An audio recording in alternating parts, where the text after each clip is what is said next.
Hola, buenas tardes. Bienvenidas al webinar Género y Ruralidad en tiempos de COVID-19, Economía Rural, Participación Campesina y Mujeres en el Territorio. Muchas gracias por acompañarnos desde lugares tan diversos. Estamos recibiendo mensajes desde muchas partes del país. Es un placer estar con ustedes y gracias también a nuestras panelistas por acompañarnos con este diálogo en el que queremos articular los desafíos de la coyuntura actual generada por la emergencia por el COVID-19 frente a los retos económicos y políticos que surgen en las regiones desde una perspectiva de género y enfocada en las problemáticas que viven las mujeres campesinas, indígenas y afrocolombianas en el país. El COVID-19 puede contagiar a cualquier persona, pero no nos afecta a todas por igual. Y con esta afirmación evidenciamos la relación, la conexión que hay entre las desigualdades y los efectos de la pandemia. Este tema se puede abordar desde muchas perspectivas eh, por un lado, esta situación de desigualdad se evidencia en las dificultades que enfrentan las mujeres rurales para realizar estrategias de prevención. Vamos a enfocarnos en este webinar en las mujeres rurales, en las desigualdades que enfrentan, pero también en cómo articular su perspectiva y de las necesidades particulares de las mujeres rurales en las medidas para la mitigación de la epidemia, pero también de los impactos económicos por esta crisis. En el caso de Colombia, las desigualdades se concretan de manera muy dramática en la situación que viven millones de personas en las regiones periféricas y en las zonas rurales del país. Las mujeres campesinas, las mujeres indígenas y las mujeres afrocolombianas tienen en este momento muchas restricciones para cumplir las medidas de aislamiento que les permitan protegerse a ellas y a sus familias de la enfermedad. En muchas ocasiones, esta necesidad de prevenir también entra en tensión con la necesidad de seguir garantizando el sustento para sus familias en un contexto que ahora agudiza un escenario de privaciones históricas. O sea, no es un secreto para nosotras, para la audiencia, que las mujeres rurales viven en escenarios de situaciones de desventaja, por ejemplo, en relación con el acceso al agua. En el informe de 2018 de la Superintendencia de Servicios Públicos, encontramos que la cobertura del área urbana en el país, la cobertura del servicio al agua, alcanza el 87,5% de los hogares, mientras que en la zona rural apenas es casi del 35%. Es decir, solo una tercera parte de los hogares rurales del país cuenta con acceso al agua. Eh, las autoridades sanitarias enfatizan en que una de las medidas más eficaces para prevenir el contagio es el lavado de manos y la limpieza permanente de las superficies con las que estamos en contacto las personas. Sin agua es muy difícil cumplir estas medidas de precaución. Hay otras situaciones que también complejizan la situación, por ejemplo, las confrontaciones armadas que todavía vemos en muchos territorios del país, la presencia de grupos armados que controlan los territorios, que limitan las decisiones de las mujeres para garantizar su protección.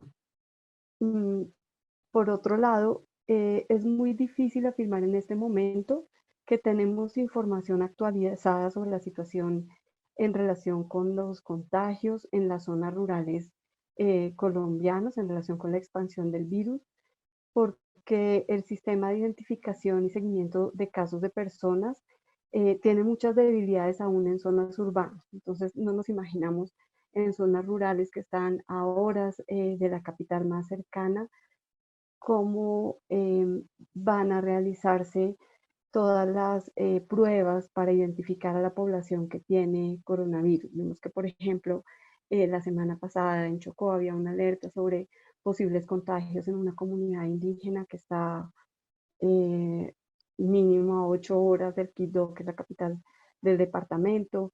Entonces, y había muchas barreras para poder saber si estas personas realmente estaban contagiadas con el virus o no y cómo hacer para prevenir una expansión de la enfermedad.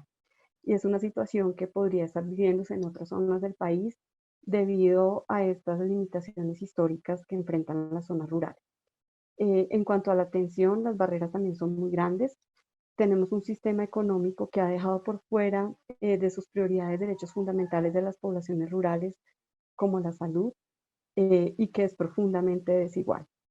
Y esta desigualdad se expresa, por ejemplo, en el hecho de que los hogares rurales con jefatura femenina tengan tasas de pobreza extrema que son 9 veces mayores que los hogares con jefatura masculina en contextos urbanos. Las zonas rurales en medio de esta situación no tienen acceso a atención en salud, y un ejemplo extremo de esta situación lo estamos viendo en el departamento del Amazonas, en donde entre el lunes y el martes se duplicó prácticamente el número de personas con COVID-19.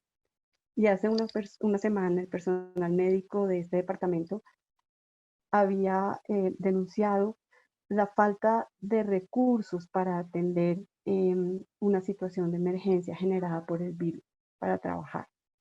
Em, este departamento es el que tiene la tasa más alta de personas contagiadas por 100.000 habitantes, y es un departamento que está en la región amazónica, que ocupa un porcentaje muy extenso de la geografía nacional, en donde muchas comunidades están en situaciones de muy difícil acceso, a horas de distancia del centro de salud más cercano.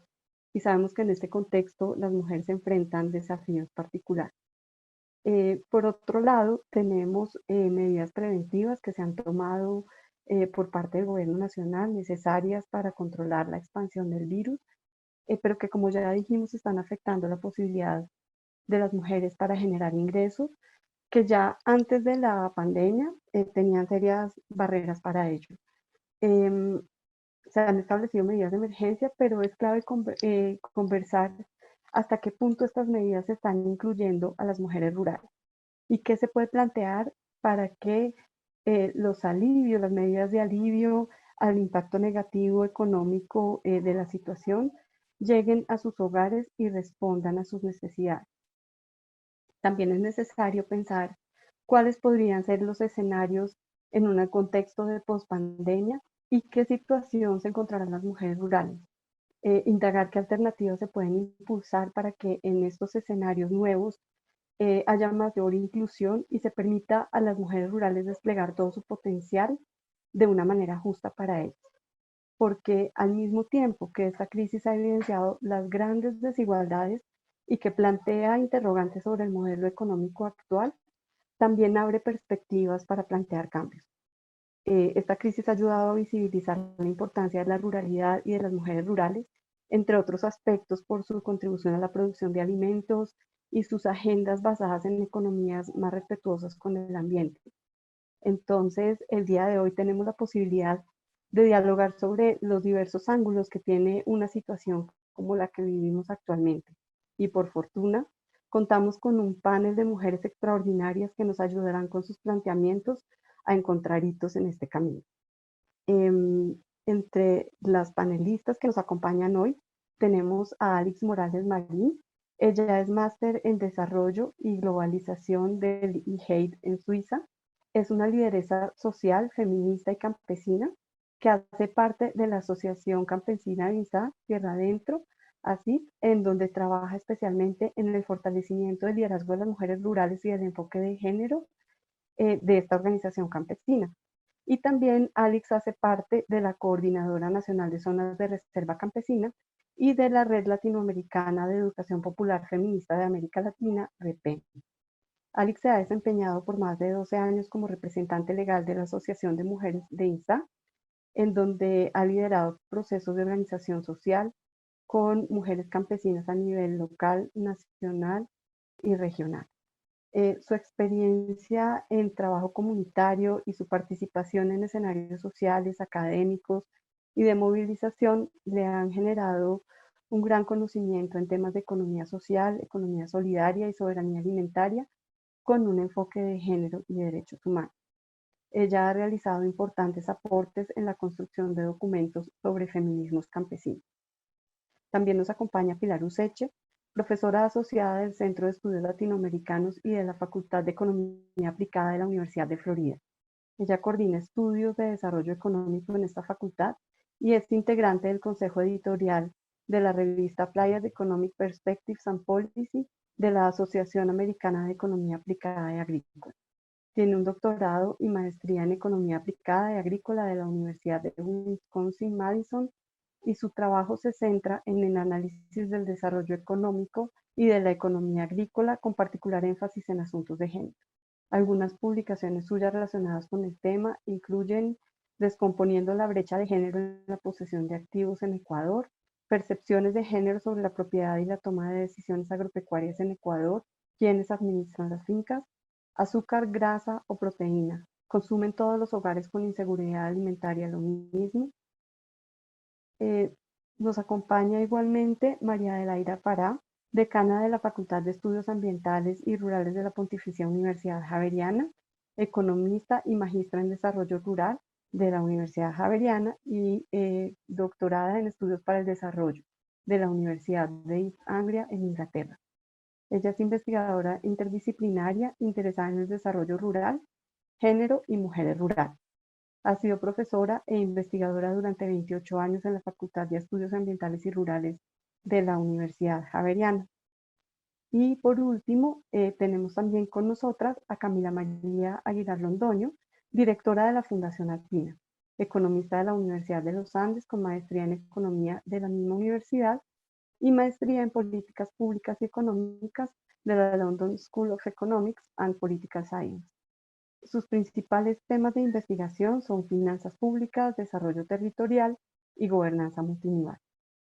Agradecemos a los panelistas su disposición para participar en este espacio y a las organizaciones que lo apoyan, que son el Grupo de Economía y Género de la Facultad de Estudios Ambientales y Rurales y el área de Educación Continua de la Universidad Javeriana, la Asociación Nacional de Zonas de Reserva Campesina, ANZORC, y OXFA. Durante 1 hora y media estaremos abordando con Suryanza el vínculo entre género, ruralidad y COVID-19.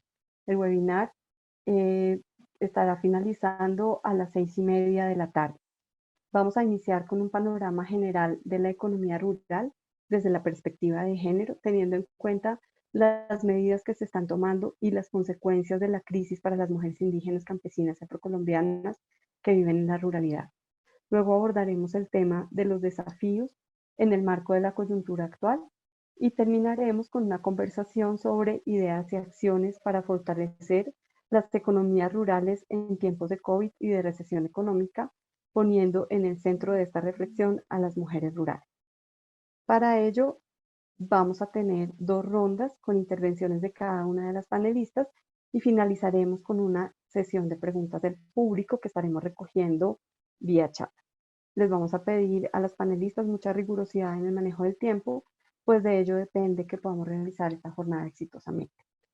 Vamos a iniciar la primera ronda con 2 preguntas que le vamos a hacer a Pilar Useche sobre el panorama económico desde una perspectiva rural. La primera es, ¿cuál es la contribución de la economía rural a la economía nacional? ¿Y qué participación tienen las mujeres en las economías que provienen del campo? Bueno, muchas gracias, Laura. Gracias a todos los participantes, todos y todas. Bueno, yo voy a dar un marco bien macro, bien general, como para hacer un poco de un panorama de lo que es la economía rural en Colombia. Para eso voy a contar con una ayuda visual, porque tengo números, entonces voy a compartir aquí un par de notas. A ver, listo. Bueno, entonces el panorama sobre cuál es la contribución, cuáles son las contribuciones de la economía rural en la economía nacional colombiana. Yo me quiero enfocar en 5 puntos principales. Cuando uno piensa como economista en la economía rural, uno dice, bueno, ¿cuál es la proporción del Producto Interno Bruto en el cual, digamos, que representa la agricultura? Entonces uno dice, pues en este momento es más o menos el 7, el 8% del Producto Interno Bruto. Ha ido bajando un poco con respecto a la minería. Son 2 actividades que ocurren en el sector rural y que se compiten mucho por recursos, por el recurso laboral, por una serie de recursos. La minería tiene actualmente una participación más o menos del 6%, pero realmente eso no nos da un panorama de la importancia del sector rural desde una perspectiva más amplia. Entonces uno se puede ir a mirar algo, otra dimensión diferente, y es como cuál es el porcentaje del consumo de alimento de los hogares colombianos es provisto por la economía local, la economía rural. Realmente en los últimos años ha estado entre el 80 y el 90%, lo cual es, si uno mira a otros países latinoamericanos, es excepcionalmente alto. Tenemos la fortuna de tener una economía campesina todavía con la capacidad de suplir esa cantidad de alimentos para las poblaciones urbanas. Otra dimensión importante es la distribución de la tierra, el espacio, cómo se distribuye el país y qué parte de eso está representada por el sector rural. Colombia tiene 115 millones de hectáreas, de las cuales más de 85 millones están representadas por tierras con aptitud agrícola, bosques y acuíferos. Mientras que las zonas urbanas representan solamente menos de medio millón de hectáreas. Eso nos habla también en estos tiempos de coronavirus de la importancia, que vemos la importancia de la distribución espacial de nuestra población y cómo hemos dejado que se incremente esa densidad poblacional en unas ciudades que están completamente congestionadas. Entonces, este punto nos da una idea no solo de la importancia de la distribución como sector rural, sino como el potencial que se tiene en Colombia para hacer una distribución mejor pensada y unas políticas que ayuden mejor a que la gente viva bien en el sector rural. El cuarto punto es el empleo, porque la pobreza y el trabajo infantil. Nuestro sector rural no solo contribuye a producir alimentos, en nuestro sector rural también alberga gran parte del empleo nacional, más o menos el 22%, pero desafortunadamente también alberga una proporción más alta de pobreza de lo que vemos en otros sectores. En este punto me detengo porque también el empleo nos dice bastante sobre la integración, cómo se articula la mujer rural en el sector, en la economía rural y en la economía nacional. Si miramos ese empleo rural, aquí estamos hablando de la actividad económica por género. Mirando para el 2017 las estadísticas del DANE, uno se da cuenta que, por ejemplo, mientras que el hombre en el sector rural se dedica principalmente a la agricultura, pesca, ganadería, caza, silvicultura, la mujer está mucho más diversificada. El empleo, la articulación económica de las mujeres en el sector rural se basa no solo en la agricultura, obviamente, pero también la mujer provee una cantidad de servicios comunales, sociales, personales, y está también muy integrada en comercio, hoteles, restaurantes, un poco también en la industria manufacturera, y esa es una gran diferencia que vemos en comparación con la articulación del hombre, del perfil de empleo del hombre. Obviamente, estas estadísticas están un poco sesgadas porque en realidad las actividades de la mujer son un poco invisibles en el sector rural. Las encuestas del DANE generalmente permiten que se mencione una cabeza de hogar o un operador de las fincas, mientras que actualmente muchas veces los operadores son conjuntos, muchas veces el que opera la finca es el hombre y la mujer, entonces a veces las estadísticas no capturan la proporción de trabajo que la mujer hace en la agricultura perfectamente. Pero esto nos da nuevamente una idea de cómo se articula, por lo menos en la parte de economía más formal. Y finalmente, mi quinto punto para ver cómo se integra esta economía rural es el punto de exportaciones. Las exportaciones nos hablan, nos dejan ver la importancia de la agricultura. En este gráfico que ustedes ven, vemos en amarillo son todos los productos agrícolas. En café está todo lo que es minería, pues petróleo, carbón, que ha venido creciendo mucho y ha venido compitiendo con la agricultura. A veces sube, a veces baja.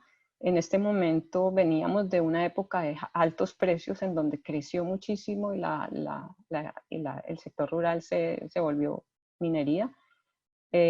O sea, creció mucho la minería, pero todavía vemos, por ejemplo, los sectores como café, banano, flores, palma, la caña azucarera, y ahora también está creciendo bastante el sector cacao y algunas de frutales, aguacate, piña, principalmente en Antioquia.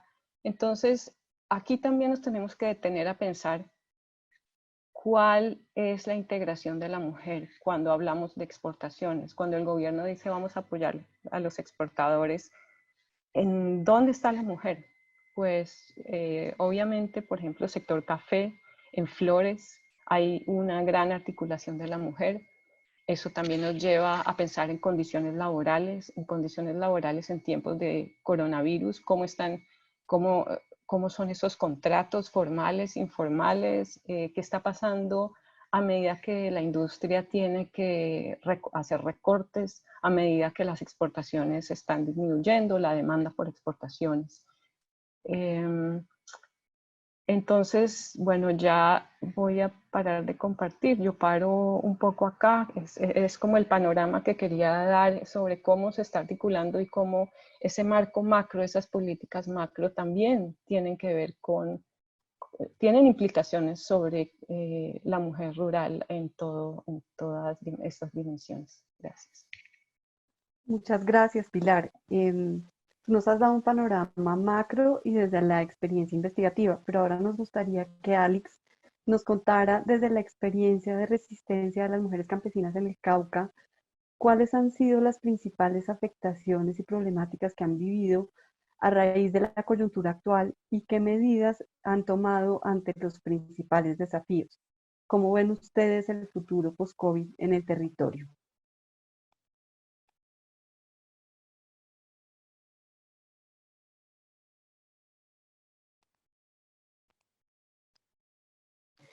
Alex, ¿podrías activar tu micrófono, por favor? Que no te estamos escuchando. Perfecto. Ahí, ¿sí? Gracias. ¿Aló? Sí, Sí, ya, perfecto. bueno. Sí, gracias. Bueno, primero saludar a todas las personas que están conectadas. Muchas gracias a Core Woman por habernos invitado y a las organizadoras del foro.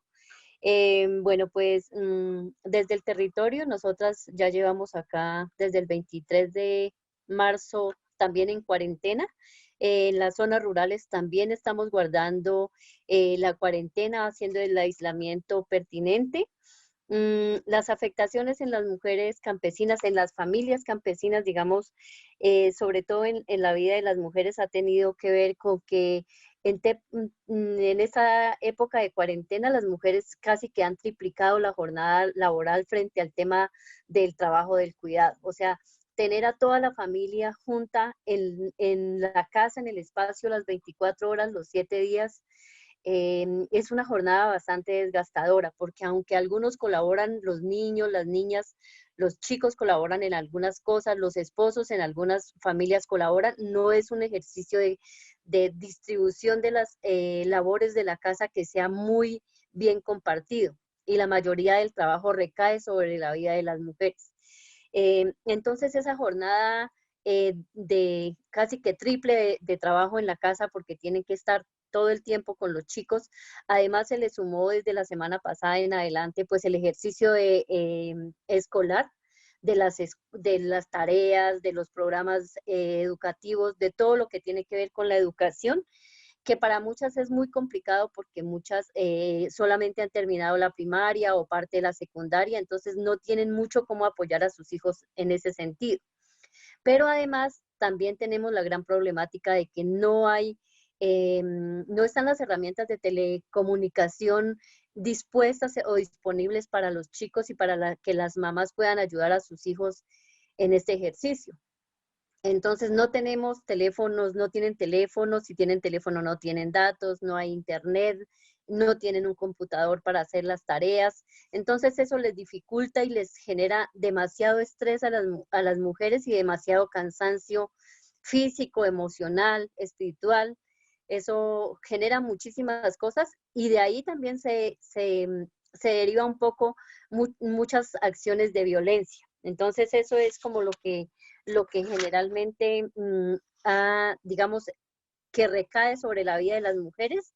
Sumado a eso, digamos que la cuarentena y el aislamiento también ha traído que, bueno, los gastos de la canasta familiar se incrementan, porque aunque las mujeres en el campo producen y pueden tener alimentos allí de la producción, lo que tiene que ver con la tienda, el arroz, el aceite, el jabón, las cosas que se compran en la tienda y lo que tienen que ver con el cuidado, ahora en el tema del aseo, pues está muy costoso y a la gente se le dificulta muchísimo poder comprar estos productos.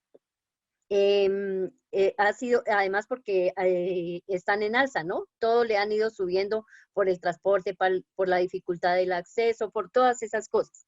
Y además, digamos que en INSA específicamente, digamos, pero en todos los territorios campesinos e indígenas y afro, lo que hemos hecho para evitar que llegue el contagio del COVID-19 es cerrar las fronteras de nuestros municipios. Entonces hay retenes a las entradas de las comunidades, de los municipios, donde solamente puede entrar algunas personas o salir las ambulancias y la gente que tiene alguna emergencia especial, con unos permisos especiales desde las alcaldías, desde los resguardos, desde las organizaciones sociales y con articulación de la gobernación o del lugar para donde sea que se tienen que movilizar. Eso pues también ha generado como, digamos, algunas limitaciones en el acceso a los productos.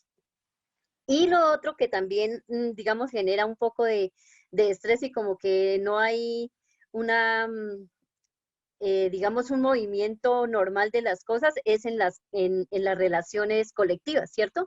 Las mujeres y las comunidades campesinas se mueven en relación a las juntas de trabajo, a las mingas, a esas cosas que son acciones colectivas para trabajar cosas de la comunidad. Tener que estar todo el día en la casa solamente en pos, digamos, a la familia y a los trabajos y a los oficios del cuidado, las desconecta de la parte social, de la parte de encontrarse con la compañera para trabajar la huerta, de ir a la tienda, de ir a la reunión, de ir a la misa, que es que la gente a veces para él es fundamental. Entonces, esas cosas también hacen como que tienen que estar todo el tiempo en sí mismas y no logran, digamos, ese vacío de lo colectivo también les genera un nivel de estrés, de desazón, de tristeza, como decimos nosotras en el campo, nos bajonea. Entonces, digamos que esas son las cosas como más complicadas que han sucedido. Y por supuesto, bueno, no hemos tenido denuncias, digamos así, de temas de violencia. Hablábamos con algunas compañeras y dicen, bueno, lo bueno que esté cerrado todo es que también se han cerrado las cantinas, se ha cerrado la chichería, se ha cerrado, entonces los hombres no toman y no tienen la disculpa de agredir con el cuento de que están borrachos, porque es una disculpa. Pero de todas maneras ese estrés y esa, digamos, las casas también son pequeñas, hay casas de 2 habitaciones para vivir 8 o 9 personas, eso también genera que esté todo el tiempo la gente muy junta cuando están en casa, genera cansancio y estrés. Hay una ventaja en el campo y es que en el día la gente puede hacer de pronto las actividades normales, de ir a la huerta, de ir a la parcela, de hacer esas cosas, pero el trabajo de la casa que recae sobre las mujeres sigue estando sobre ellas y sigue además, como les decía, triplicándose. Muchas gracias, Alex, por compartir tu visión sobre lo que está pasando con las mujeres rurales en el territorio. Además, se me olvidaba comentarles, bueno, además como las mujeres, digamos, en sus parcelas cada una tiene su huerta, su patio, que las gallinas, que los cerdos, que los conejos. El trabajo de la huerta ahora, digamos que se ha tenido que, digamos, las mujeres lo ven ahí, lo han tenido, hace parte de su cotidianidad y de su cultura, pero ahora con el tiempo de estar digamos, la preocupación de que hay que sostener alimentos, ese trabajo de la huerta también se ha aumentado, porque es bueno, yo la tenía y tenía solo 2 eras, pero ahora tengo que aumentarla porque tengo que garantizar comida no sé para cuánto tiempo. Entonces, eso es otra carga que también recae sobre las mujeres. Muchas gracias, Alex. Ahora quisiéramos preguntarle a María Adelaida, ¿cómo ves el panorama de las mujeres en los territorios rurales ante esta coyuntura? ¿Y cuáles crees que deberían ser las medidas en términos de políticas públicas para seguir garantizando la participación de las mujeres rurales en estos espacios? Bueno, muchas gracias y muchas gracias por la invitación. ¿Me están escuchando bien? ¿Sí? Ok, y pues me alegra mucho, estoy viendo que hay gente como de muchas regiones de Colombia, hombres y mujeres, y de distintos países también, entonces me complace mucho tener esta conversación en este espacio. Mi intervención yo la quiero iniciar resaltando un tema clave que creo que es importante en esta discusión, que es todo el tema de la diversidad. Ya Pilar lo decía en términos pues, de las actividades económicas también. Yo creo que la diversidad es una característica que considero debe ser pieza clave en los análisis y en las decisiones de política pública de desarrollo de estrategias y acciones en este momento y después de la cuarentena y de que pues pase toda esta situación.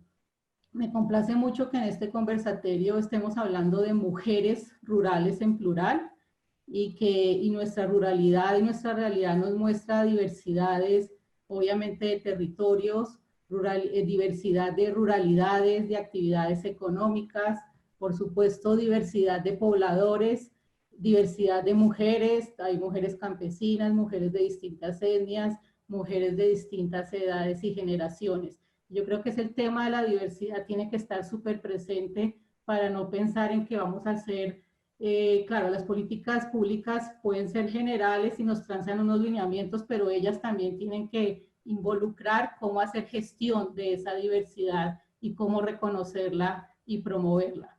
Yo creo que el panorama de los territorios rurales ante esta coyuntura está marcada precisamente por esta diversidad y hay que aprovechar la diversidad. Esto no es un efecto, no es algo negativo, sino es algo súper positivo. Y es muy interesante que con la siguiente afirmación que les voy a decir, inicia una carta que 55 organizaciones campesinas del orden nacional y de distintas regiones del país le mandaron al presidente Duque el pasado 20 de abril haciendo un llamado a tomar medidas urgentes y necesarias en el marco del COVID-19 para los territorios rurales. Y la frase con la que empieza la carta es, abro comillas, las organizaciones campesinas somos diversas y las realidades en nuestros territorios son cambiantes. Entonces esto muestra que también la gente se reconoce, la gente de los territorios se reconoce diversa y eso hay que rescatarlo. En medio de esta diversidad, pues claramente hay elementos que son transversales, varios de ellos pues nos los presentó ya Alex en el caso del Cauca específicamente y Pilar también en su presentación y también están presentes en la carta que ya les mencioné. Y aquí el tema también de las desigualdades e inequidades que nos mostró Laura al principio son persistentes entre las ciudades y las ruralidades y estas desigualdades e inequidades también tienen que estar presentes pues, en los análisis y en las políticas públicas que se hagan. Ha sido evidente que la pandemia y la cuarentena han visibilizado mucho más estas inequidades sociales y económicas en el país que tienen connotaciones fuertes en términos rurales y de género. Ya nos lo decía Laura y nos lo decía Alex, pues en términos del sector salud, de seguridad social, de acceso a agua potable, de saneamiento básico, pues ahí las desigualdades son evidentes, también en educación, en conectividad, en participación social y política. Entonces ahí hay unas desigualdades e inequidades que se hacen mucho más evidentes ahora. Quiero mencionar que uno de los numerales explícitos en la carta que les dije de las organizaciones es muy interesante, es una carta bastante larga y uno de los numerales es explícitamente mujeres campesinas y lo menciono porque me parece que es chévere que ellos lo estén resaltando. Las organizaciones campesinas resaltan que las afectaciones de la pandemia son diferenciadas por género y que las desigualdades en contra de mujeres y niñas se exacerban en situaciones como las actuales. Y hay dos temas en los que esto se debe de manera especial. Primero, ya lo mencionó Alex, en el trabajo doméstico y de cuidado. Ella pues decía, todo el tema del confinamiento ha hecho que las actividades domésticas se aumenten, especialmente porque todo el mundo está todo el día y porque los niños y niñas están en la casa, y todo el tema de la educación, y eso es muy importante.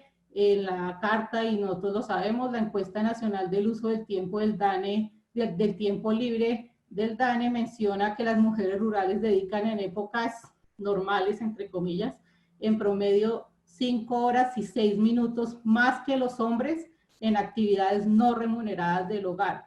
Y seguramente si se hace una medición ahora, es posible que esos números se incrementen en contra de las mujeres.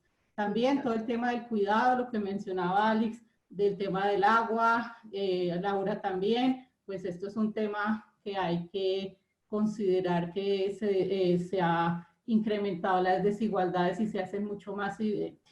El tema de las violencias, me alegra pues que Alex diga que pues en su zona no se haya reportado violencias intrafamiliares, pero pues lo que uno ha oído de otras comunidades, de organizaciones, de organismos estatales y ONGs, es que sí ha aumentado el número de feminicidios y violencia sexual en varias zonas del país, posiblemente en algunas zonas rurales. El problema es que es posiblemente que en muchas zonas rurales la forma de reportarlo no sea tan inmediata y tan expedita. Y yo quiero poner otro tema que posiblemente no ha salido tanto en las discusiones, pero yo creo que tiene que salir, es el tema de la tierra. Pareciera que en estos momentos de coronavirus y cuarentena, pues no fuera un tema tan relevante en la agenda, porque es un tema mucho más como estructural y se ha discutido durante muchísimos años. Pero yo creo que sí es bueno que lo volvamos a traer sobre la mesa en estos momentos. Porque el hecho de que las mujeres sean o no dueñas de predios o que tengan acceso y poder de decisión sobre la tierra puede marcar una diferencia importantísima en épocas como las que estamos viviendo. Tal vez pues la principal razón es que claramente el predio, la tierra, es el sitio donde se cultivan los productos alimenticios, se tiene la huerta, algunos animales, y en general la tierra pues es un medio de vida y es la que le da los alimentos, que son parte fundamental del cuidado de la familia, y ya vimos que pues las mujeres en zonas rurales son las encargadas en buena medida de esa dimensión.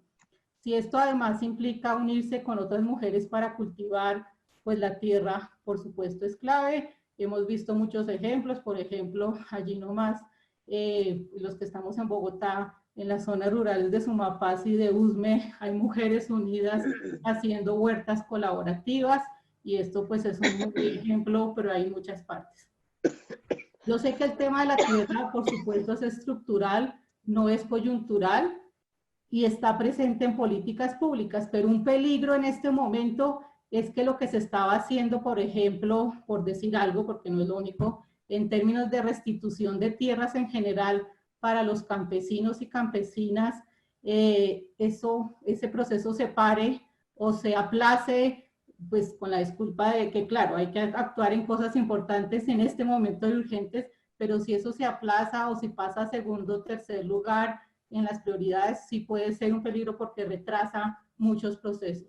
Hay preguntas claves como las que nos decía en algún momento Donny Mertis en un libro reciente que sacó, relacionadas con qué tanto la justicia de género y el aseguramiento de derechos equitativos de propiedad para las víctimas de la violencia se está dando en Colombia. Esas preguntas que no son necesariamente relacionadas con el COVID, hay que seguirlas haciendo, porque además hay que preguntarse si este momento nos está generando realmente problemas y atrasos en todas estas decisiones, y yo esperaría que este tipo de preguntas pues no les dé el COVID-19, no les dé el virus y no se mueran, porque sí sería muy grave, porque es que el problema a veces es que atacamos cosas urgentes y las cosas que están estructurales discutiéndose por mucho tiempo se nos quedan en el tintero.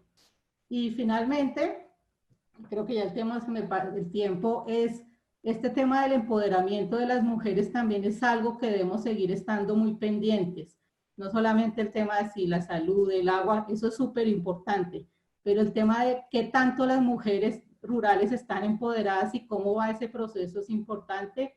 La tierra es muy importante, pero también los ingresos monetarios, la toma de decisiones que hacen ellas sobre su cuerpo, sobre su salud, educación, vivienda, trabajo, su familia, su comunidad, las relaciones sociales, su territorio.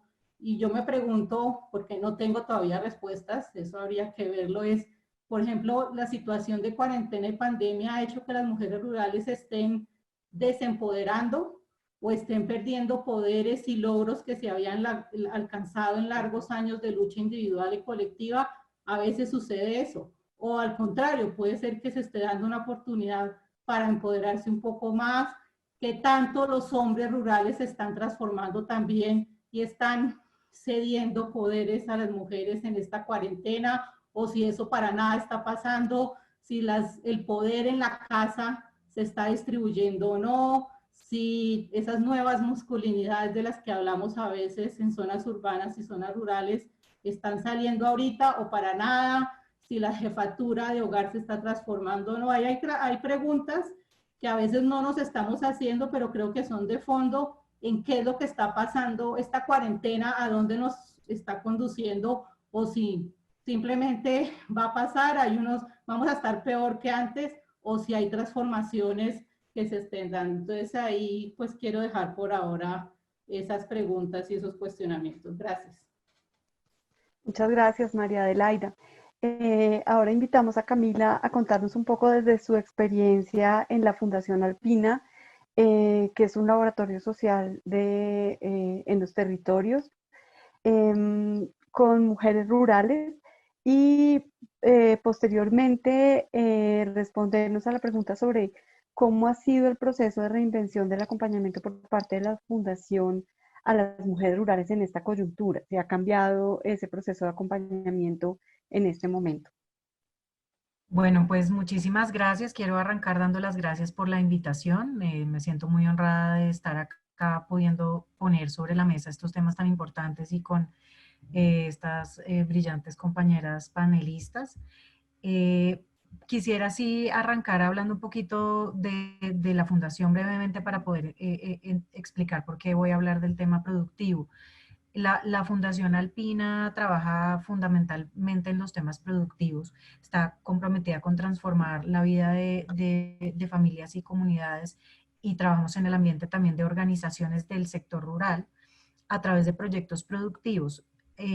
Como mencionaba Laura, hablamos de ser un laboratorio social porque nos interesa, a pesar de que trabajamos con unos grupos muy particulares de población y pequeños como lo que se puede alcanzar a hacer, nos interesa evaluar y sistematizar y entender muy bien las metodologías que trabajamos detrás para poder replicarlas y poder saber qué se hizo bien, qué se podría haber hecho mejor, cómo se puede maximizar, digamos, los resultados de lo que estamos haciendo. Entonces, por eso nos llamamos un laboratorio social. Dentro de los proyectos productivos que tenemos o con los que hemos trabajado, tenemos en particular ahorita un proyecto de mujeres. Son 400 mujeres, entonces digamos que eso también hace que se limite el espectro de lo que estoy hablando. Digamos, voy a hablar del tema productivo, pero voy a hablar cómo ha sido nuestra experiencia con estas 400 mujeres desde la experiencia de la Fundación en términos generales, y más adelante hablamos, les menciono lo del COVID, pero en términos generales creo que anteriormente mencionaban Alex y María particularmente ciertos temas que no se pueden dejar de lado cuando uno va a hablar de temas productivos o de temas en general de desarrollo económico con mujeres, y es cómo fortalecerlas a ellas primero. Un tema bien importante es que cuando empezamos a trabajar este proyecto, de las 400 mujeres, ninguna había recibido antes asistencia técnica en temas productivos, ninguna. Entonces, ahí ya estamos hablando digamos, de cómo estamos arrancando en estas inequidades y en estas diferencias para el tema productivo. Entonces, cuando uno arranca con esto, ya se da cuenta que los trabajos que se han hecho previamente pueden no tener el mismo impacto, por tratarse, digamos, de no contar con las herramientas suficientes. Entonces, esto es algo que nosotros conocimos y en lo que empezamos a trabajar. Sin embargo, sabíamos también que había que trabajar la parte humana, la parte del liderazgo, la parte de la autoconfianza, la parte de la autoestima, incluso en muchos casos, que nos permitiera de verdad trabajar sobre un tema productivo, pero antes de eso trabajar en el ser humano. Entonces, así se inició un trabajo de un proyecto que duraba 2 años. Durante un primer año se trabajó todo el tema de autocuidado, del empoderamiento, también hablando, como mencionaba antes Alex, el tema colectivo. Creo que es bien importante entender la mujer dentro de su dinámica de la comunidad y de su familia y de todos los contextos, y no solo dentro, digamos, del tema que uno va a empezar a trabajar. Entonces, digamos, hacer esos cimientos primero nos permitió tener una relación, digamos, o un desarrollo con las mujeres que al cabo de 2 años tenían, digamos, tuvieron unos incrementos en sus ingresos del 110%, pero también en el trabajo que podíamos ver con ellas unas transformaciones del ser y de las dinámicas. Entonces sí creo que es bien importante que se puedan tener todos los temas en cuenta cuando uno está hablando, por ejemplo, ahorita que entonces corren las ayudas, pero corren las ayudas un poco desestructuradas, y eso también tiene unos impactos en cómo eso se cimienta y en cómo efectivamente se tienen, digamos que trabajos sostenibles o procesos sostenibles dentro de las comunidades. Entonces creo que eso es, digamos, parte del aprendizaje que hemos tenido, y creo que es bien importante tenerlo en cuenta porque es lo que ha hecho que nosotros podamos ya en este momento, ya hablando ya del tema de COVID, poder tener una relación mucho más cercana y conocer que en nuestros casos, como les digo, hablando ya de 400 casos, no de las generalidades, pero sí sabemos que son familias resilientes que han podido ver cómo se organizan y cómo reestructuran su orden. Entonces, hemos conocido ya, digamos, de los casos puntuales que hemos venido teniendo contacto desde que inicia la cuarentena, como, digamos, los esposos, ya que están en la casa, como decía Alex ahorita, están retomando trabajos de los proyectos productivos de estas mujeres y apoyando su trabajo, yo creo que ya por un entorno que se vino trabajando antes. Ahí es importante que nosotros, como fortalecemos el tema de los circuitos cortos de comercialización, ante esta coyuntura, digamos, de cierre, esto ha sido incluso positivo para algunas de las mujeres con las que estamos trabajando, porque lo que sucede es que al estar cerrada el contacto, digamos, de los municipios o de las veredas, incluso donde ellas están, la demanda por los productos que ellas están produciendo ha aumentado. Sin embargo, con el contacto que hemos tenido con ellas, lo que vemos es que puede ser un problema que va a ser más el tema post-COVID, el tema del acceso a los insumos. Hasta ahora, digamos, se está manejando bien, están pudiendo mantener digamos que sus negocios funcionando. Sin embargo, podemos ver que eso se vuelva una limitante más a futuro porque los precios sigan subiendo. Han subido un poco, pero todavía se mantienen dentro del cierre, pero que sigan subiendo. Entonces, digamos que nosotros la estrategia de la fundación, obviamente teniendo una población muy delimitada, pues que eso lo facilita, ya a diferencia de hablar de políticas públicas y demás, pero ha sido un tema de contacto. Una de las cosas que ayuda bastante es que la población está organizada, están asociadas las mujeres. Eso nos permite también un contacto mucho más directo, saber a través de las asociaciones, ellas mantienen un contacto, mantienen digamos que reuniones, conversaciones, están todas enteradas de lo que está sucediendo dentro de las dinámicas de cada uno de sus procesos económicos, por decirlo, y eso lleva a que también haya espacios en los que ellas también puedan hablar en otros términos. Entonces, para nosotros ha sido muy positivo el tema de la asociatividad porque nos ha permitido llegar a ellas con más facilidad en estos momentos y saber en qué están, para poder actuar en el momento en el que se requiera. Como les digo ahorita, los temas están fluyendo por las características de los proyectos que tenemos y los circuitos cortos que no necesitamos. Estamos hablando de temas de exportación o de ventas en otros lugares, entonces eso facilita esas características que puedan mantenerse. Y también lo que hemos hecho en este proyecto y en otros proyectos es también repensarnos. Yo creo que esta situación nos obliga a funcionar de otra forma y decir, bueno, ¿cómo podemos llegar y no suspender los procesos? Porque creo que eso que mencionaba María es bien importante. Suspender los procesos a veces implican unos costos, digamos, en las vidas de las personas, en sus procesos de formación bastante complejos. Entonces lo que hemos tratado es de tener formas de acceder a ellos como videos. La mayoría de de los productores cuentan con WhatsApp. Entonces incluso de esta forma los técnicos están en permanente contacto. Hicimos una estrategia de continuar ese acompañamiento técnico a través de videos que hicieran los técnicos contando, mire, esto es lo que tiene que hacer.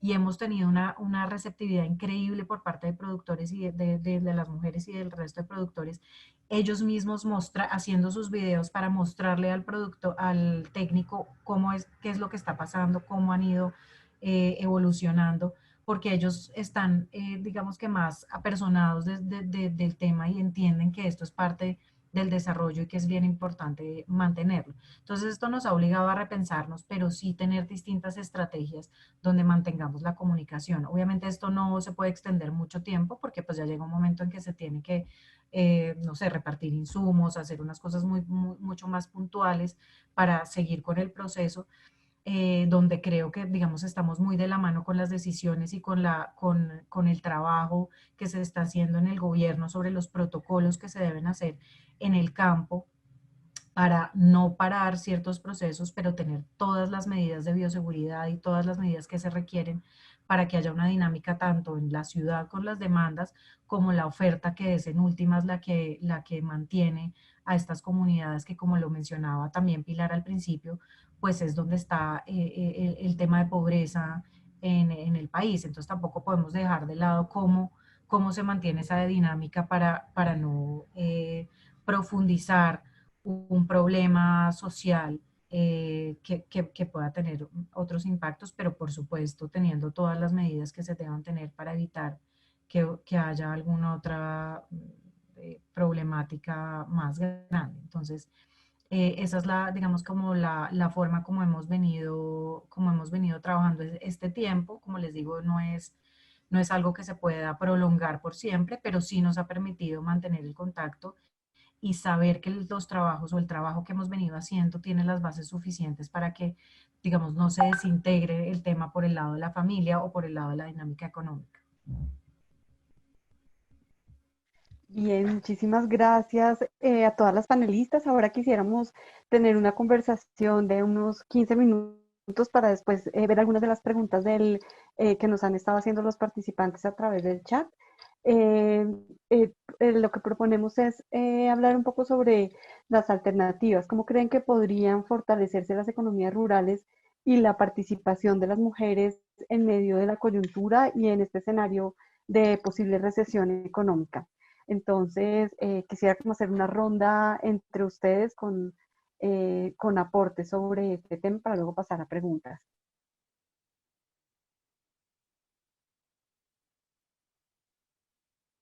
¿Quién empieza?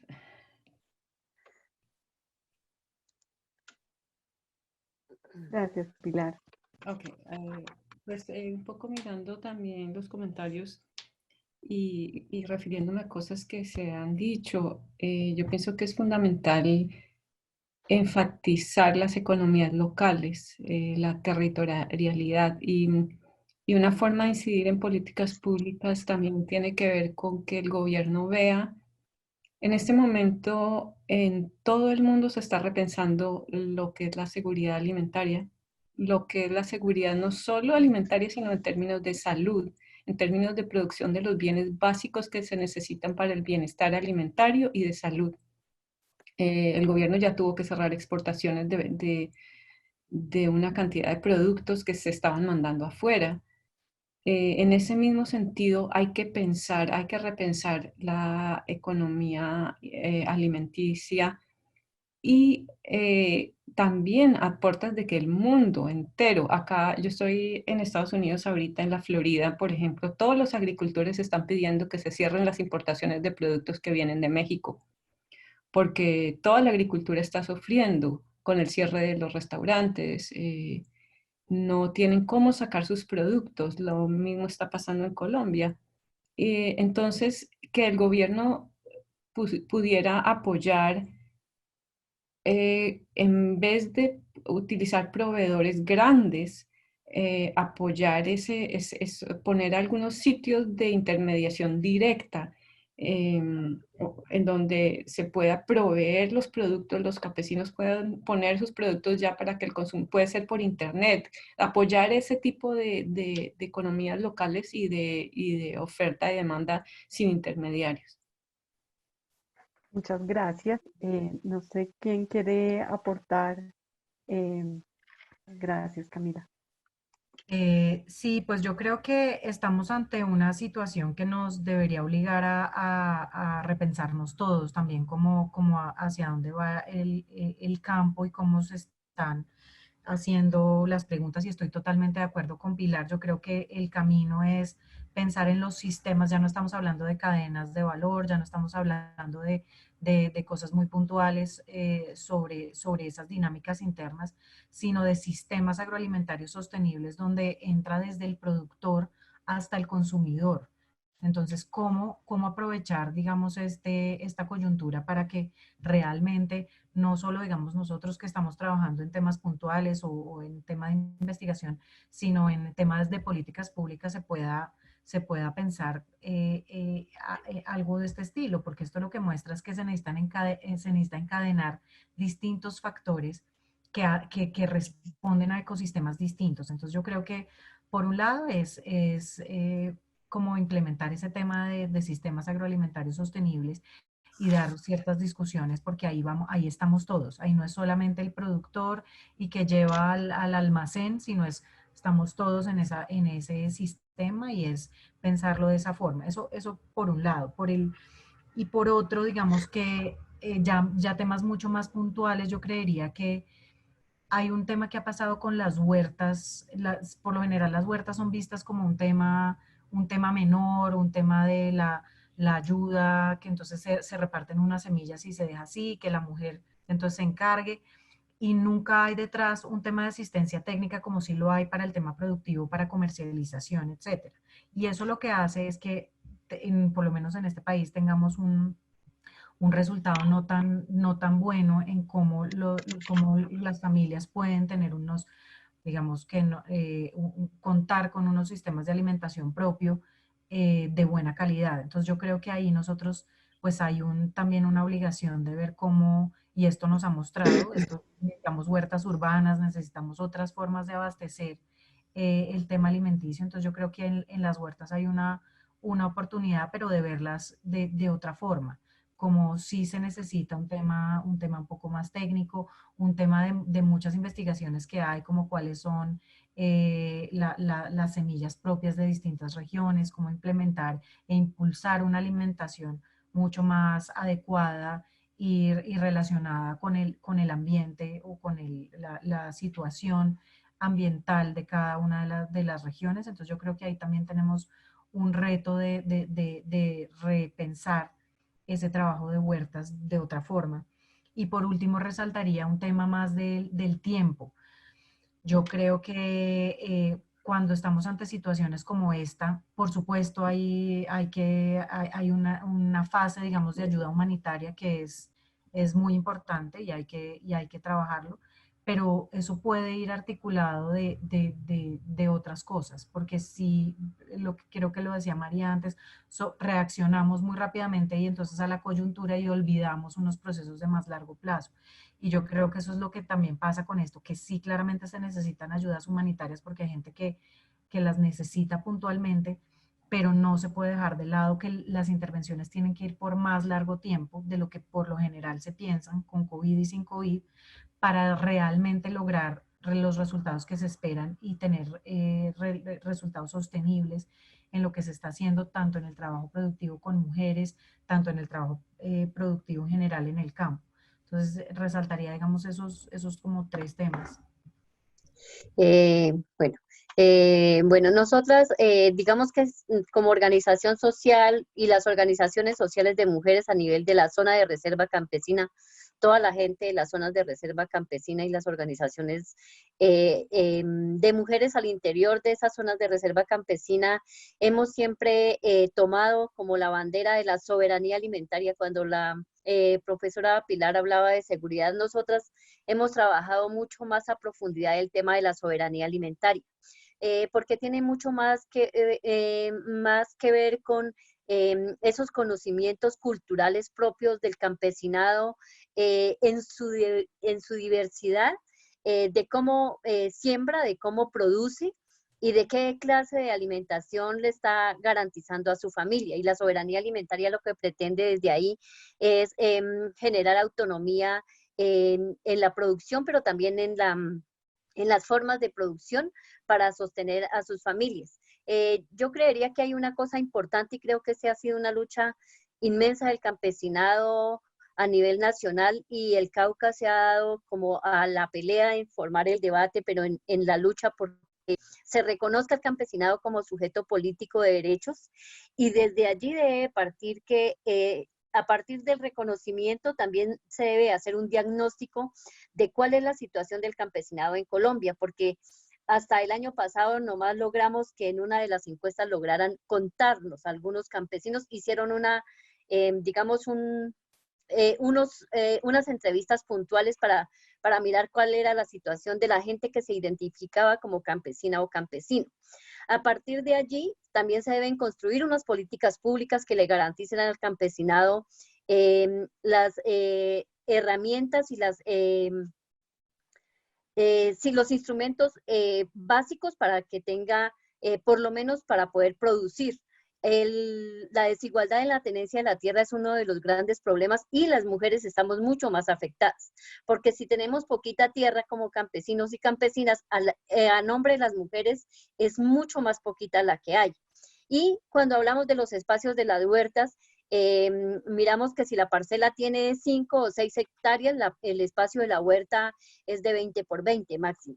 Pero la mayoría de la gente de las mujeres tienen una huerta en espacios pequeños, de 10 metros cuadrados si acaso, y ahí tiene para producir alimentos para la familia. Lo que tenemos que también, y yo creo que cuando se hizo la apertura económica, pues se abrió el espacio para hablar en grande y para exportar, pero nunca se ha tenido en cuenta esos datos que decía la profe Pilar, de todo lo que logra abastecer el campesinado en Colombia a la población de Colombia. Y eso lo hacen los campesinos y la gente que vive en la ruralidad, los indígenas, los afro, los campesinos, y lo hacemos desde allí, sin tener ni la suficiente tierra ni el suficiente apoyo del Estado colombiano, porque no hay acceso a créditos, porque no tenemos la posibilidad de las herramientas, porque se ha generado una norma para que los campesinos y campesinas no puedan tener sus semillas nativas y propias.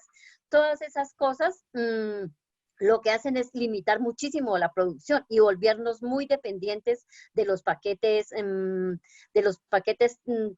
tecnológicos, de que las semillas, del abono, del no sé qué, de todo lo que venden, y lo que hace es contaminar el territorio. A partir de la soberanía alimentaria, lo que hacemos es generar autonomía en la alimentación, pero también proteger los territorios. Cuando decimos proteger los territorios, no es solo de la gran minería ni de los megaproyectos, sino también de esa contaminación que nosotras y nosotros mismos generamos. Es cómo manejamos ese pequeño espacio que es la poca tierra que tenemos cada una o cada uno, para poder sostener alimentación y garantizar alimentación sana y saludable. Entonces, digamos que una de las tareas principales sería que el Estado realmente reconozca el aporte y el trabajo que hacemos las mujeres desde ese espacio pequeño que es la huerta, para garantizar alimentación a nuestras familias.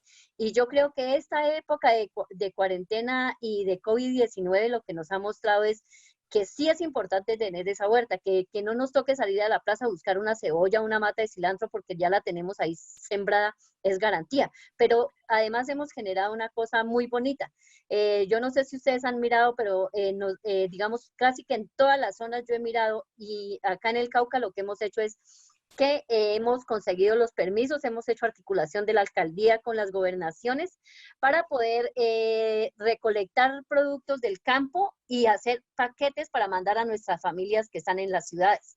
Entonces, no les hemos permitido a nuestros familiares de Bogotá, de Cali, de Popayán, de cualquier ciudad que se vengan para INSA porque es un riesgo de contaminación, pero sí hemos logrado que consigamos acá yucas, plátanos, frutas, lo que podamos, y hagamos paquetes casi que cada 15 días y les mandemos a la ciudad.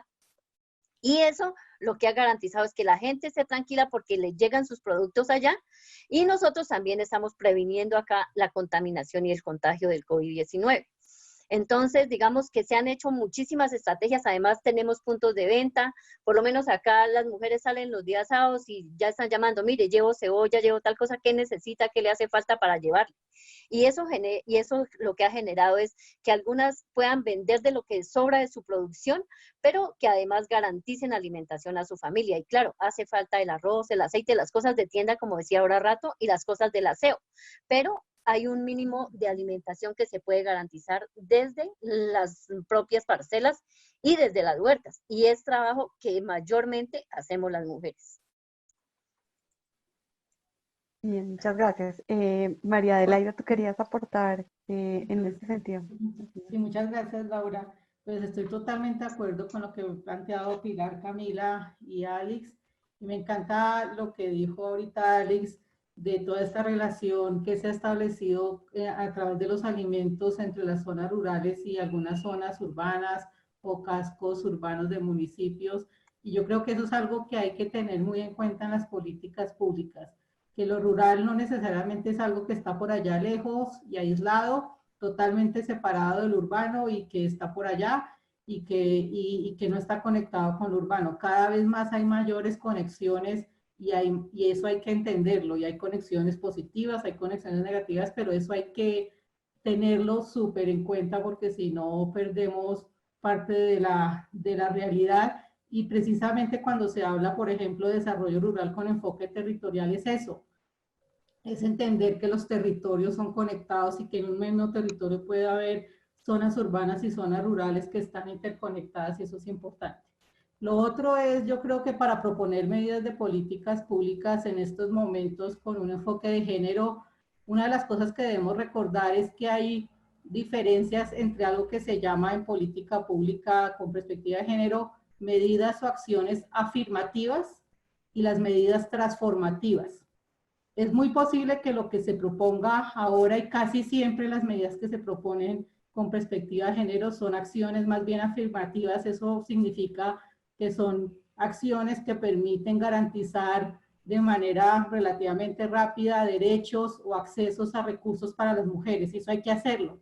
Para las mujeres rurales en este momento y en general para la población hay que hacer algo muy rápido para acceder al agua, para acceder a recursos que ayuden a mantener la salud. Hay que acceder a muchas cosas muy rápidamente, pero esas son acciones afirmativas que son buenas, hay que hacerlas, pero también creo que hay que transformar o hay que pensar cómo hacer que esas medidas afirmativas también sean transformativas. Y cuando digo transformativas es que transformen las relaciones inequitativas de género ya en el mediano y largo plazo. Y entonces en ese sentido pues hay que tener medidas que ayuden a transformar los discursos y las prácticas patriarcales que hay en nuestra sociedad. Y nuestra sociedad sigue siendo machista, patriarcal.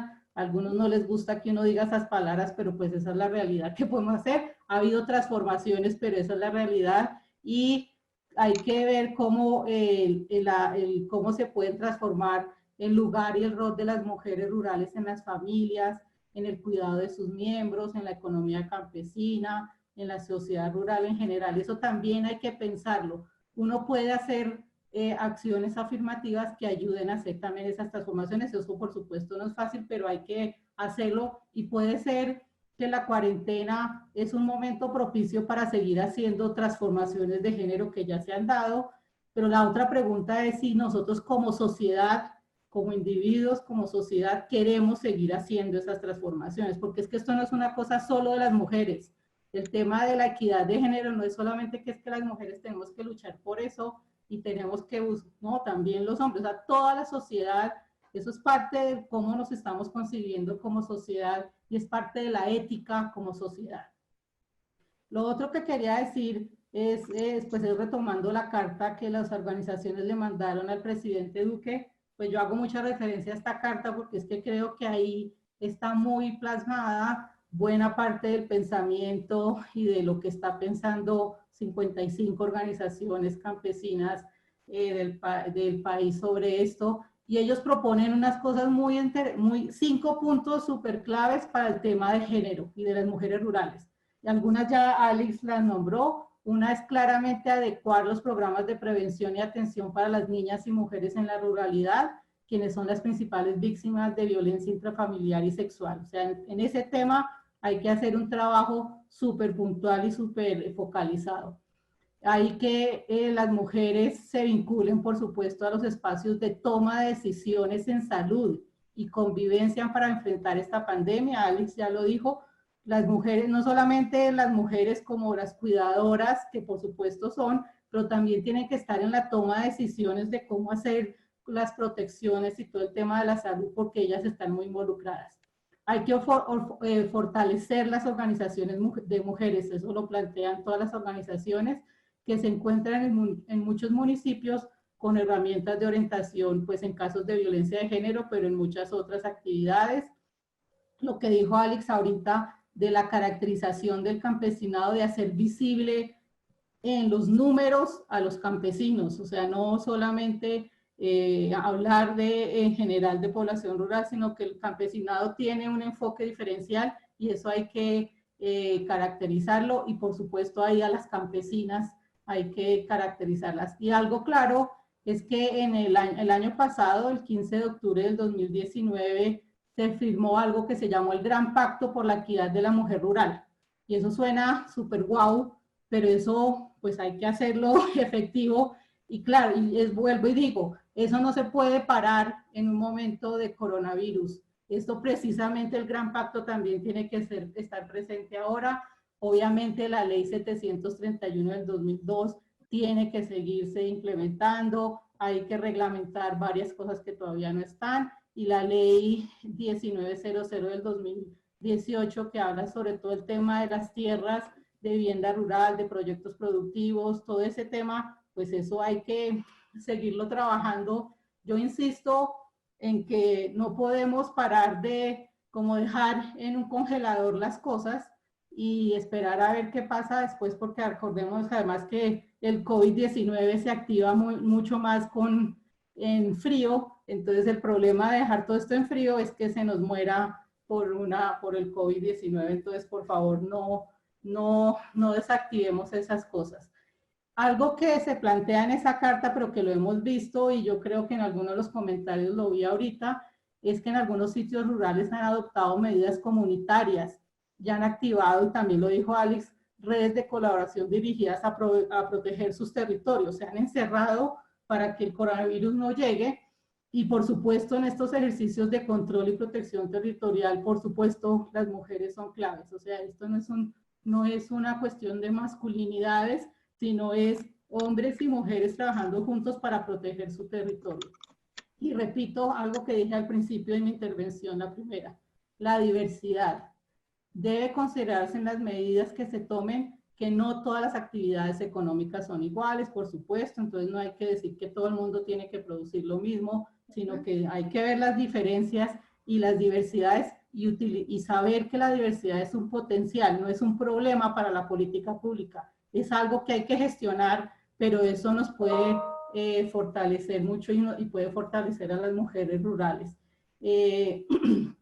Lo otro es, ojo, poner mucha atención en la relación entre las actividades domésticas y de cuidado, las productivas y las comunitarias. Siempre hemos dicho, los que hacemos estudios de género y las mujeres rurales lo saben, es que cuando se pone el foco solo en actividades productivas y de cómo mejorarles y lo económico, se tiende a generar dobles o triples cargas de trabajo para ellas. Ya nos ponemos muy en que las mujeres tienen que estar activas productivamente y eso por supuesto que es necesario, pero muchas veces esto lo que genera son dobles o triples cargas porque lo reproductivo y lo comunitario sigue estando ahí y muchas veces el empoderamiento y la mejora en la calidad de vida pues pueden ser que sean aparentes. Entonces la pregunta es cómo podemos hacer transformaciones en los roles de género en lo doméstico. Esa es parte de las preguntas de política pública. Esas transformaciones nos corresponden a todos, cómo lo debemos hacer, cómo debemos pensar eso hoy. Y yo digo, claro, eso son transformaciones de largo plazo, pero recordemos que el largo plazo y el futuro en algún momento se convierte en presente y en hoy. O sea, lo que estamos viviendo hoy era el futuro de hace un montón de tiempo y miren, pues estamos en el futuro, entonces para uno tener un presente y hoy con equidad de género, pues tenemos que estar haciendo cosas desde ahora. Y una última cosa, ojo, no se debe promover, o sea, ni en los territorios rurales, ni en los urbanos, ni desde la academia, ni desde ONG, ni desde el gobierno, no podemos permitir la flexibilización de las consultas previas y de los procesos de licencias ambientales, ojo, porque eso está por ahí, se está hablando, ustedes vieron que hubo una carta de empresarios al presidente con un montón de cosas, pues que uno entendía, pero ellos decían, mire, es que la consulta previa y las licencias ambientales que son especialmente en territorios rurales, eso atrasa y eso impide el desarrollo, eso hay que flexibilizarlo, o quítenlo, o bájenle la intensidad, bueno, y ojo, eso no frena el desarrollo. Las consultas previas y los procesos de licencias ambientales no se hicieron para frenar el desarrollo, se hicieron precisamente para construir un mundo mejor, para construir territorios sostenibles, para que el modelo de desarrollo fuera más sostenible. Entonces, por favor, ahí, yo sé que eso no es un tema, bueno, mentiras, pero sí es un tema de mujeres rurales, porque es que las mujeres rurales están en las consultas previas, hacen procesos ambientales. Entonces, ojo, pongámosle mucho ojo a eso, que no nos dejemos meter ese mico por ahí. Muchas gracias. Muchas gracias, María Adelaida. Pues algunas de las preguntas que han estado haciendo las y los participantes por el chat, ustedes las han ido respondiendo. Hay otras que todavía quedan pendientes. Vamos a proponer alargar un poco el tiempo del webinar, dada la participación y el interés en continuar este diálogo. Yo quería poner sobre la mesa una pregunta sobre las implicaciones del envejecimiento de la población para las mujeres rurales y también las dificultades particulares que están enfrentando las mujeres campesinas, indígenas y afrocolombianas en este momento. O sea, creo que un poco es como el llamado a hacer este análisis de las implicaciones para los diferentes grupos poblacionales que están enfrentando en este momento la emergencia por el COVID. ¿Quién se anima a iniciar la respuesta? Bueno, yo creo que hay una cosa que es bastante, bueno, creo que es generalizada, pero la mayoría de la población rural está, creo que entre los 45 y 59 años y de ahí en adelante. Hay muchas implicaciones frente al tema de la producción y de los mismos procesos sociales porque se están sosteniendo con la gente que ya está mayor. Y ha sido complicado lograr hacer eso que llamamos los relevos generacionales porque nuestras niñas y nuestras jóvenes, además porque nos vendieron desde siempre la idea de que ser campesino era ser pobre y hemos sido siempre como los excluidos. Entonces, las chicas están creciendo y siempre están pensando en salir rápido de su comunidad y poderse ir a la ciudad para estudiar y en un mínimo caso estudiar. En la mayoría se van a trabajar en servicios domésticos o hacer cualquier otra cosa y ya no quieren regresar al territorio. Igual hemos estado haciendo un ejercicio desde las organizaciones sociales de lograr generar impactos en las poblaciones infantiles, adolescentes, jóvenes, para enamorarlas de los procesos organizativos sociales y para venderles rediseñar esa idea de que los campesinos somos lo más importante en el territorio nacional, porque somos quienes producimos los alimentos, pero también además somos quienes sostenemos el medio ambiente, quienes cuidamos y protegemos los territorios. Digamos, hay muchas chicas que se van a estudiar, muchas chicas y chicos que se han ido a estudiar y regresan ya como profesionales a aportarle a los territorios.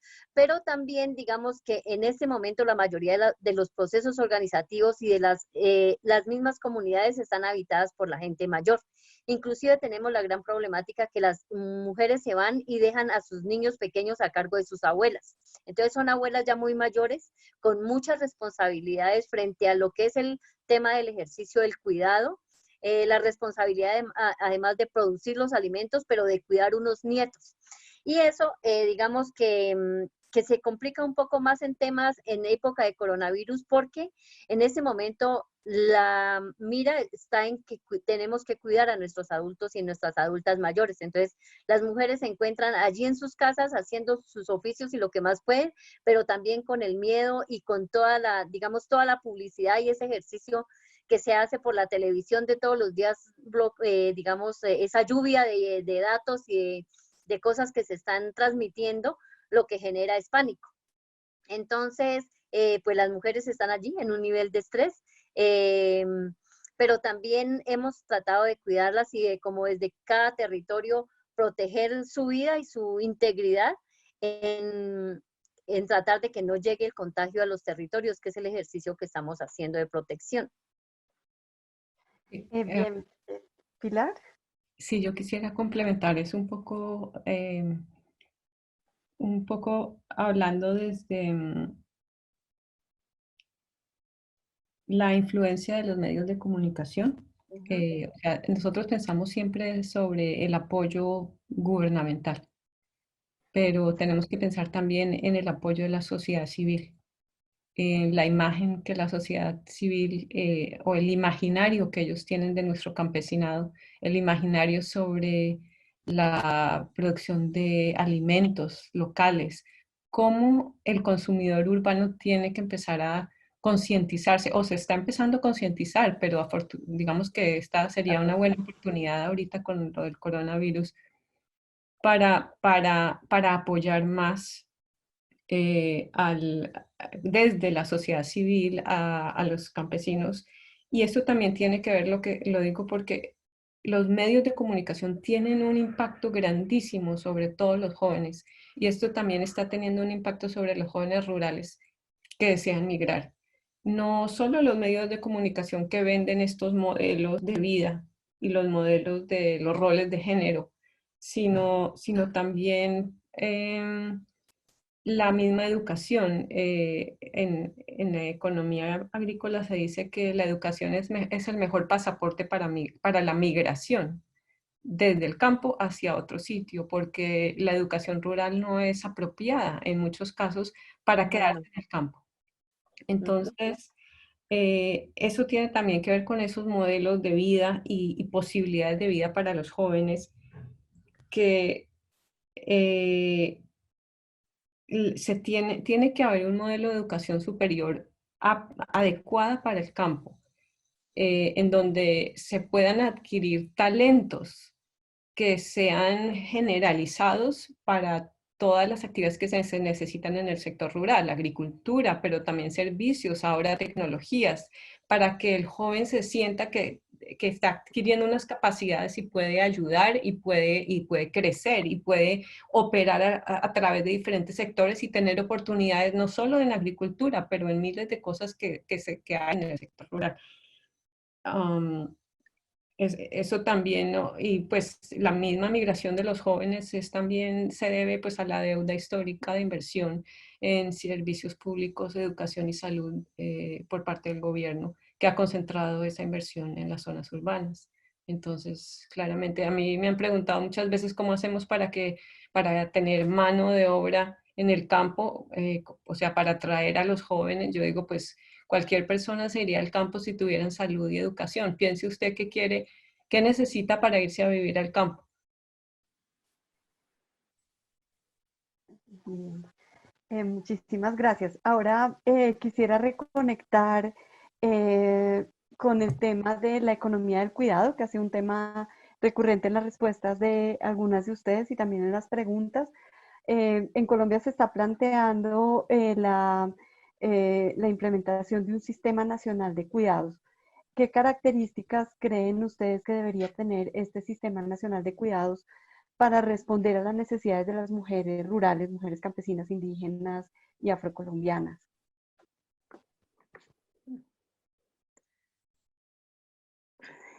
Pues, Alex.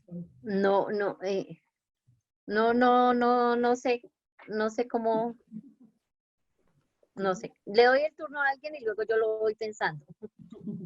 Perfecto, muchas gracias. No sé si doña María nos pueda colaborar ahí, pueda tener una idea más.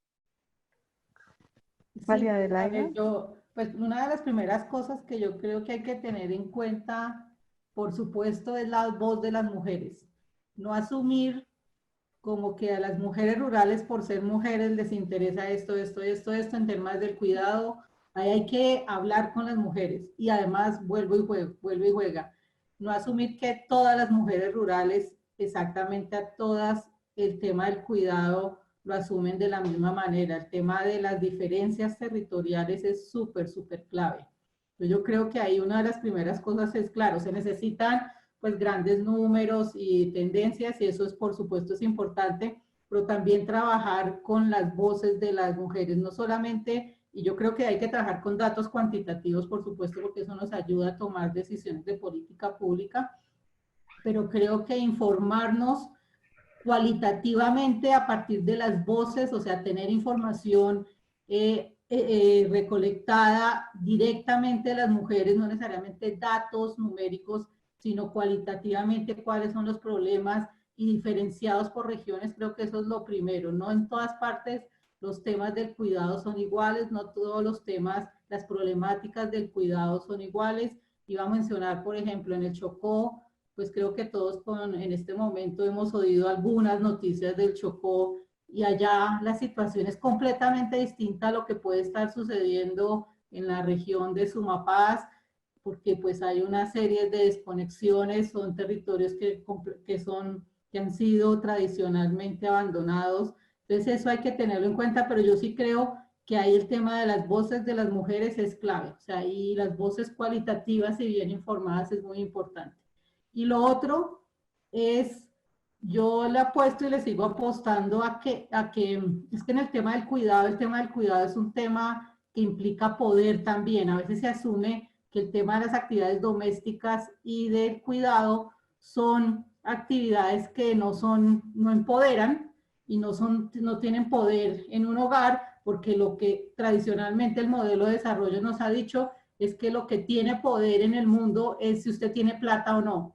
Y claro, pues eso ayuda y eso es importante, pero es que qué más poderoso es que usted sea la persona que tome la decisión sobre qué comer ese día, o que usted lo tenga que manejar, o lo desempodera también, porque es que usted quiere cocinar algo nutritivo y sabe que tiene que cocinar algo nutritivo, pero no tiene ni los recursos, la tierra no le da para ciertas cosas, entonces eso genera poder o no poder. Y ahí las mujeres podemos tener un gran poder, pero eso hay que entenderlo muy bien y hay que analizarlo, porque es que si no, se asume que las actividades domésticas y de cuidado son actividades que son terribles, que son desempoderadoras, que eso no hace, pues que eso no cualifica a las personas. Y ojo, yo creo que es que ahí tenemos un problema de como sociedad y tenemos un problema de modelo de desarrollo de qué es lo que estamos valorando. Entonces yo creo que un sistema de cuidado y de valoración del cuidado lo que tiene que hacer precisamente eso, cómo valorar asertivamente el cuidado, no necesariamente en números y en dólares, en euros o en pesos colombianos, sino qué valor como sociedad le estamos dando al cuidado. Y ahí detrás de todo esto es la ética del cuidado, cómo la estamos haciendo. Y las mujeres sabemos muy bien de eso, pero es que esto es un tema de sociedad. Entonces, claro, a las mujeres podemos tener mucho cuidado, pero los hombres entonces tradicionalmente se les ha dicho que no son cuidadores, que ellos son los que devastan la naturaleza, la familia, no sé qué. Y ojo, eso tiene doble filo, porque es que si las mujeres somos las únicas que somos verdaderamente cuidadoras, pues entonces eso tenemos un problema ético como sociedad. Entonces, ojo, ahí creo que tenemos que hacer, es más un análisis no solamente del valor monetario, sino como sociedad, a qué ética le estamos apuntando y si la ética del cuidado está como parte de nuestra sociedad, es algo a lo que le queremos apostar. Y yo creo que la cuarentena nos ha enfrentado a todos al cuidado, claramente, al cuidado nuestro, de la familia, de las actividades reproductivas. A muchos nos ha tocado enfrentar actividades domésticas que antes no, que los niños se ponían en el bus o iban a la escuela, estaban todo el día y volvían a la casa. Pues no, ahora los niños están todo el tiempo ahí y hay que verlos, hay que acompañarlos oyendo el radio, la televisión o en lo que sea del computador en las tareas, y eso nos está enfrentando a un replanteamiento de qué es esto del cuidado. Yo quisiera decir algo, estoy muy de acuerdo con María Adelaida, solo quisiera añadir precisamente ese aspecto del trabajo con el hombre. Me parece que en Colombia nos hemos quedado cortos pensando que el trabajo de género es trabajo con mujeres. Y el trabajo de género es también el trabajo con el imaginario que tiene el hombre acerca de su rol y el trabajo para que el hombre adquiera precisamente esa valoración del trabajo doméstico, no solo la mujer, esa valoración del tiempo que está perdiendo sin estar con sus hijos, el tiempo que está perdiendo sin compartir las comidas con ellos, ese imaginario de que el más violento es el más macho, es el que más puede, todo eso.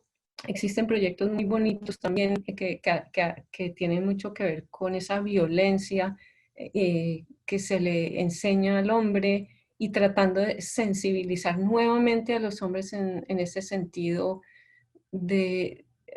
hay proyectos muy bonitos sobre masculinidad en los Balcanes, por ejemplo. Después de la guerra se hicieron proyectos con hombres donde se les mostraban constantemente imágenes de hombres musculosos cargando a su bebé. Ese tipo de sensibilización y trabajo con el hombre me parece fundamental para cambiar estos aspectos de violencia, de cuidado, que son estructurales. Bueno, hay una cosa que es importante y bueno, nosotros hicimos un ejercicio, bueno, hemos hecho a lo largo de estos, nosotros tenemos 20 años de experiencia como organización, hicimos una campaña de prevención en violencia intrafamiliar que fue dirigida a las mujeres. Hicimos 7 módulos organizados para contarles qué era la violencia, cuáles tipos, las afectaciones, la norma, todo eso. Luego las mujeres dijeron, ¿por qué no hacerla con los hombres? Y efectivamente la cooperación nos dio la oportunidad de hacer esa campaña con los hombres. Y en esa campaña lo que les enseñamos un poco también es el tema de roles de género, lo que era el género, lo que era el sexo, qué era la violencia, cómo afectaba a las mujeres, pero también les preguntamos cómo los afectaba a ellos. Y les preguntamos qué recuerdos tenían bonitos de sus papás y luego les preguntamos qué recuerdos bonitos podían tener sus hijos de ellos. Y cuando hicieron la reflexión caían en cuenta que estaban repitiendo lo mismo que habían hecho con ellos, con sus hijos. Y a partir de ahí también un poco enseñarles ese ejercicio de los roles de género, qué tan importante es apoyar el trabajo de la casa. Y les hemos enseñado a las mujeres cómo negociar esos espacios. Como si nos levantamos los dos a las 5 de la mañana, mientras yo alisto el desayuno, usted me ayuda a echarles de comer a los marranos, mientras yo hago tal cosa, usted hace tal cosa, y negociamos los espacios y los tiempos. Así también yo puedo ir un ratico a ayudarle a coger café, así yo tengo un ratico para irle a ayudar a limpiar las matas de plátano, y luego hacemos el ejercicio juntos. Y digamos que se mantiene y se mantuvo en algunas familias por un tiempo, pero eso hay que estarlo recalcando todo el tiempo porque como que se va olvidando, como los ciclos de violencia como que también se repiten y se olvidan las cosas y los aprendizajes. Pero de ahí también el ejercicio de enseñarles a las mujeres y de decirles a las mujeres que era importante de cambiar esas formas de educar, no que la niña es para hacerle el oficio de la casa y el niño para el de la parcela, no, ambos hacemos ambos aprendemos y nos aportamos. a partir de ese ejercicio, digamos que se cambiaron algunas cosas en la gente que recibió la formación, pero ese es un ejercicio que hemos ido como compartiendo y tratando de tocarlo todo el tiempo. Igual con el ejercicio del cuidado, lo que decía doña María es muy real. En alguna de las movilizaciones, de las tantas movilizaciones que hemos hecho, mirábamos que los hombres son los que se organizan para hacer la toma de la vía, cómo defender, cómo hacer tal cosa, cómo hacer tal otra, pero las mujeres están organizadas en torno a qué les cocinamos hoy, cómo los cocinamos, y mientras ellos tienen el poder de la movilización allá en la acción, ellas tienen el poder de la cocina para saber cómo los van a alimentar y cómo los van a sostener. Entonces, ese ejercicio del cuidado tiene varias lógicas y podemos, nosotras decimos, politizar los espacios desde el ejercicio de tener relaciones sexuales en la cama, cómo quiero tenerlas, con quién, a qué horas y todo eso, cómo me cuido, esas cosas. El ejercicio de la casa, cómo cuido la casa, cómo ordeno las cosas, a quién le pongo tal tarea y a quién no, a quién le dirijo las responsabilidades. Y ese ejercicio, digamos que me choqué un poco cuando me hicieron la pregunta, porque no había escuchado que se estuviera haciendo una implementación. Sé que se está trabajando en una norma para reconocer el trabajo del cuidado que las mujeres hacen en algunos hogares, en los hogares colombianos, pero que, digamos, está en construcción. Pero sí es muy importante mirar cuáles son esos ejercicios de cuidado y qué tan subvalorados los podemos poner, porque no es que no sean importantes lo que hacemos, es que si en la casa no están las mujeres, ¿quién cuida a la persona que está en situación de discapacidad? Si en la casa los hombres también pueden cuidar a su mamá que ya está abuelita, que hay que darle unos medicamentos, que hay que tener unas medidas especiales. Eso también depende de qué tanta importancia le damos a ese trabajo de cuidado y qué tanto poder, como decía doña María, le generamos a cada una de esas acciones que tenemos que desarrollar, pero que también es nuestra responsabilidad como mujeres aprender a delegar esas funciones y a que lo que yo pienso como cuidado también debe de ser obligación de todas y de todos las personas de la familia. Bien, yo creo que tenemos espacio para una última pregunta. Son muchísimas las preguntas y las intervenciones que tenemos en el chat. Yo les recomendaría que las lean porque hay aportes muy interesantes desde muchos ángulos, que era también uno de los propósitos de esta conversación de hoy, poder abordar este tema desde muchos puntos de vista y desde muchos ángulos. Y creo que el chat es una oportunidad también fantástica para enterarnos sobre los aportes que están haciendo las diferentes personas.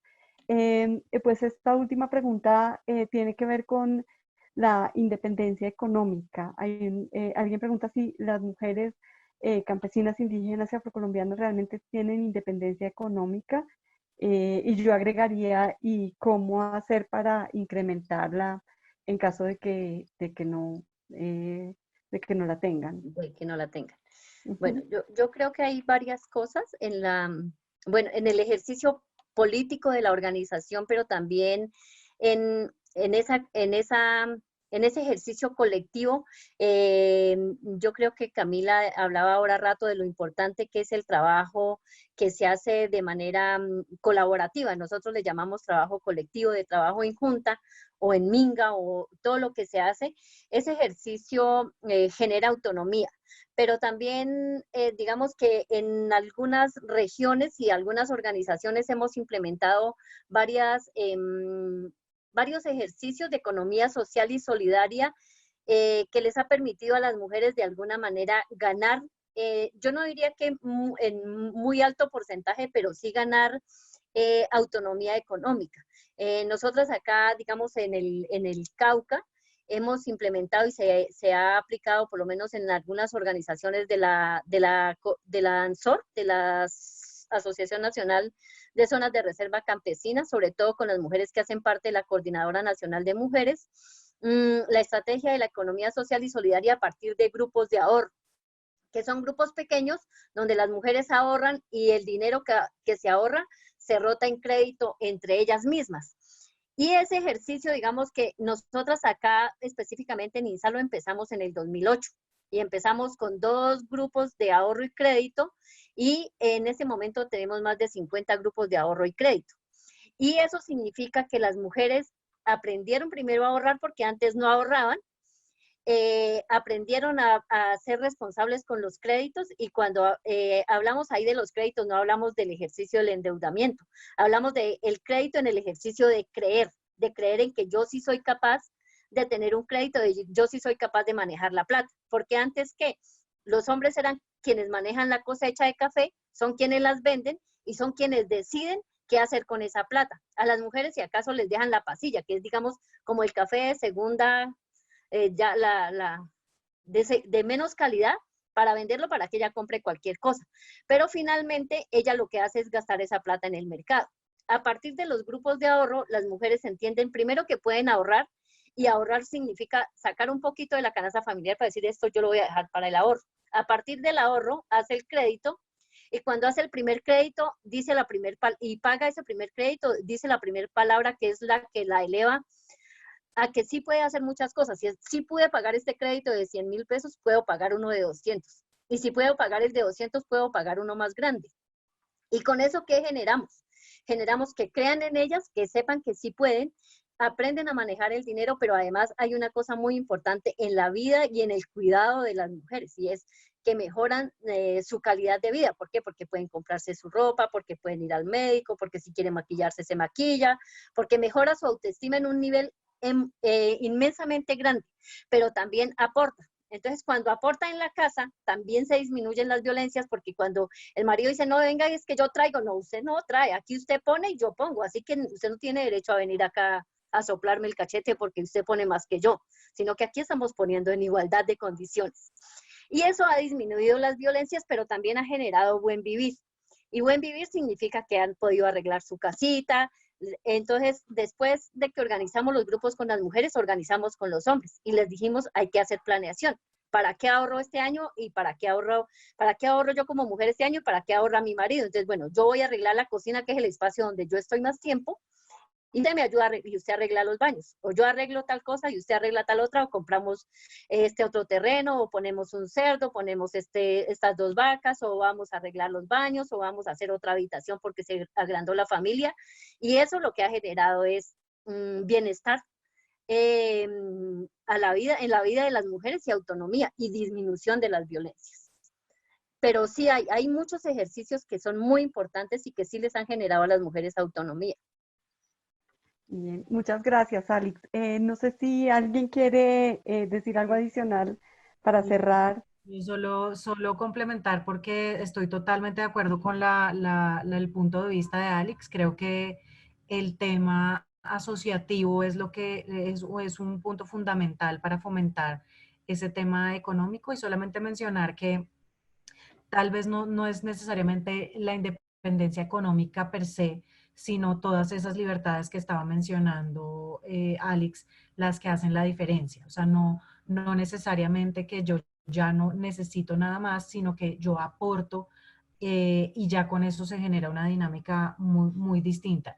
Y creo que en ese contexto el tema asociativo es muy importante, no solo por lo que genera como los grupos de ahorro y otras prácticas que mencionaba Alex, sino porque también le da otros espacios a las mujeres para discutir y encontrarse e ir viendo cómo van en su proceso.